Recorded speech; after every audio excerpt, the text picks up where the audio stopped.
Nick Hogan, DUI. Now, that, and excuse my language here, but that dipshit Nepo baby of son of Hulk Hogan's Nick Hogan, Nick Bollea, the real name, was once again arrested and charged with a DUI in Clearwater, Florida. According to People, the website, the magazine, in the early morning hours of Saturday, Bollea barreled toward a set of 3 Clearwater Police Department vehicles in his black 2021 Dodge Ram. The affidavit alleges when the officers who were conducting other business near the median signaled for him to move away from them, he continued forward, clocking 51 miles in a 40-mile-an-hour zone. And what else have we got? Although the police alleged that Bollea refused a BRAC test, which I suspect is a breathalyzer, measures the amount of alcohol in the driver's system. The officers said a strong odour of an alcoholic, but he was drunk, for God's sake, that's basically it. And he failed field sobriety tests. Why this is particularly galling, and, you know, I've got no love for drink drivers, I know you don't especially, and we're going to be talking about Tammy soon, hopefully, as well. But when Nick Hogan was 17 on August 2007, Nick managed to permanently maim his passenger and best friend, John Graziano, when engaging in a drag race in his yellow Toyota Supra. Actually, it might have been Hulk Hogan's, his dad's. He crashed the car. His friend, who wasn't wearing a seatbelt, sustained severe eye and brain injuries, spent 2 years in hospital nearly, and now requires 24-hour around-the-clock care for the rest of his life. Nick was over the blood alcohol limit for a person under the age of 21. He got 8 months in jail, served 6 months, plus 500 hours of community service and 5 years probation, etc. So, some people just don't learn. Tammy and Nick They don't learn. I mean, I was talking to a state senator in Tennessee when I was trying to get this bill passed. And he kept looking at me like, well, yeah, we can get it done. We can get it done. But I'm thinking, well, what is your reluctance? I says, does this incident have to happen to you personally for you to get engaged in this? Do you want somebody to hit your daughter or your son or your wife or your child, young child? Because he's taken somebody from me that will never be returned. And I think the laws, they should reflect that. And the sentences should reflect that. In Tammy Sitch's case, that man will never come back. He got hit that day just sitting at a red light because she was drunk, not paying attention. She hit him like 50 miles an hour. I don't know why. She's not dead. But remember, I heard this when I was a kid.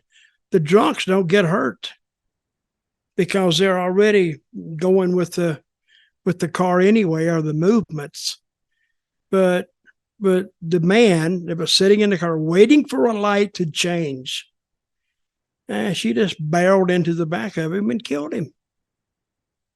So I hope Tammy Sitch, I think whatever her sentence is, if it's underneath 15 years, I'm going to be highly disappointed. And I think it should be 15, maybe 20. Focusing, I do apologize. We'll be talking about Tammy in a second, so we will bring all this up. I've got 3 pages on it. Just focusing on Nick here. He's already gone to jail once as a minor for causing, permanent damage to his best friend, who got a $1.5 million settlement, by the way. But now as an adult who's got another DUI, will he see prison time for this because of the prior record, or will that have been expunged, or will it not come into account because it was so long ago? How long ago was it? 2007, so 16 years ago, while Nick was 17. Well, he hasn't learned anything in 17 years. Apparently. Yeah, he needs to go to jail for this. He needs to spend time behind bars, and every day he wakes up in that prison, he needs to think what he's cost another family.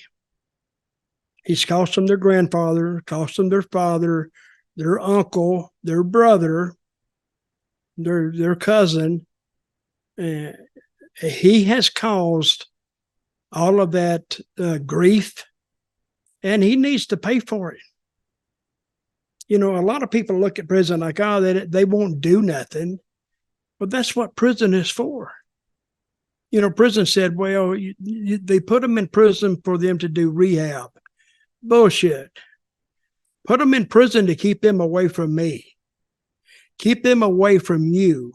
Keep them away from somebody else that they don't know on the street.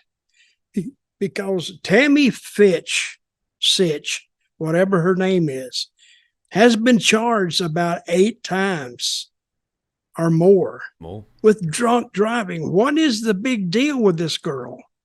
The most she served in jail was, what, 1.5 years, maybe? Not that. And then gets out. How much? Not even that. I think about 8-9 months is the most she served. And she gets out, and then she goes and kills somebody. Did she mean to kill it? No. Did she get drunk and kill him? Yes. That means I don't give a crap. And you do what you want to. I'm still going to drink.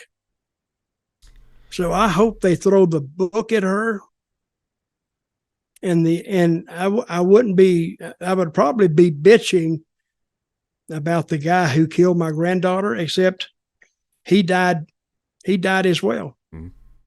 And when I heard that he died, I hate to say this, but I kind of said that, well, you deserve to die. Because but when I told those state senators, they were, you know, of course, they're trying to get this bill through. And I'm thinking, does this have to actually happen to you or your family for you to take a personal interest in sentencing drunk drivers?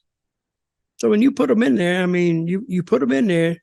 Jail is not for rehabilitation, not in the drunk driver cases. Jail is to keep those people away from everybody else. Hopefully enough time that they won't kill anybody. Maybe they will learn something in prison. Maybe they won't. But I don't know. It's a sad situation.